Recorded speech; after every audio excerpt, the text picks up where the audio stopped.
नमस्कार। जय Shri Ram. Good afternoon. Good afternoon इसलिए क्योंकि मैं दोपहर में बना रही हूँ।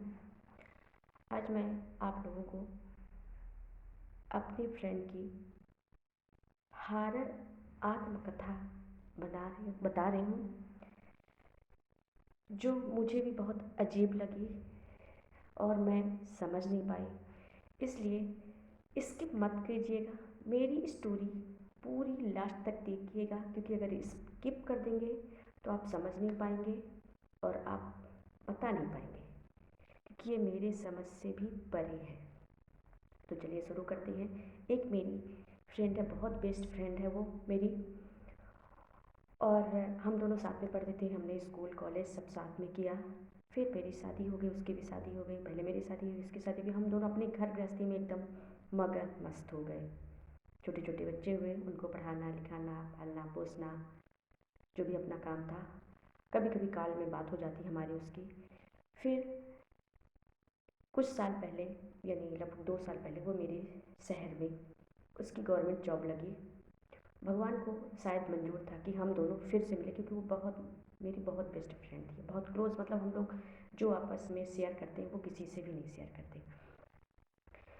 फिर क्या हुआ कि हो गया, हम लोगों दोनों के आपस में कभी कभार बात हो जाए। वो भी व्यस्त रहती, हम भी व्यस्त रहते, जब टाइम मिलता तो बात कर लेते। लेकिन एक दिन वो व्हाट्सएप में मुझे चैट करने लगी कि प्रीति तुम आ जाओ मेरे घर जल्दी, और मुझे तुमसे कुछ ज़रूरी बात करनी है।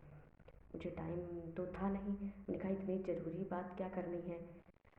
तो बोले मुझे, हम लोग क्या सुबह योगा एक्सरसाइज चलता है, तो थोड़ा बहुत मतलब एक सिस्टम से कर लेती हूँ। तो बोले मुझे थोड़ा सा प्रॉब्लम हो गई है, तो तुम आओ तो अच्छे से तरीके से मुझे बता दो थोड़ा एक्सरसाइज, तो मैं ठीक हो जाऊँ। मैंने कहा इतना जल्दी कौन सी योगा या एक्सरसाइज में ये ठीक हो जाएगी, जबकि उसकी दवाइयाँ भी चल रही हैं, वो ऑनलाइन क्लासेस भी ले रही है, तो मुझे इस तरह क्यों बुला रही है, कुछ ना कुछ तो बात ज़रूर है। फिर वो उसने क्या किया, मैंने क्या किया कि मैं शाम को उसको फिर से लगाई।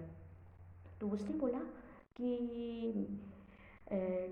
मैं इस फ़ोन में नहीं बता सकती, हम दोनों की बातें कोई सुन रहा है। मैंने कहा ठीक है, कोई बात नहीं। फिर धीरे धीरे वो थोड़ी देर से बताने लगी कि मेरे साथ अजीब अजीब घटनाएं होती हैं। मेरी जो चाबी है तो वो चेंज हो जाती है, मेरी जो दवाइयाँ हैं वो पाउडर बन जाती हैं, तो मुझे समझ में नहीं आता। मैंने कहा कोई बात नहीं, अपने घर में अच्छा से दीपक जलाओ घी का, और बजरंगबली का चालीसा करो, और पॉजिटिव रहो। प्राणायाम सुबह जल्दी उठ जाओ, प्राणायाम योगा थोड़ा सा मेडिटेशन करो, अच्छी सोच रखो, इधर उधर दिमाग जाने नहीं दो। बाकी तो तुम व्यस्त वैसे भी रहती हो, कुछ नहीं होगा, सब अच्छी स्वस्थ रहो मस्त रहो। चलो ठीक। इसके बाद वो चली गई।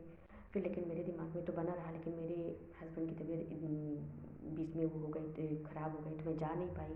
लेकिन मैं उसके कॉल में हमेशा बनी ही रहती थी, और उसकी तबीयत और यह उसके साथ क्या हुआ, क्या कैसी है, मैं उसकी खबर लेती रहती थी। तो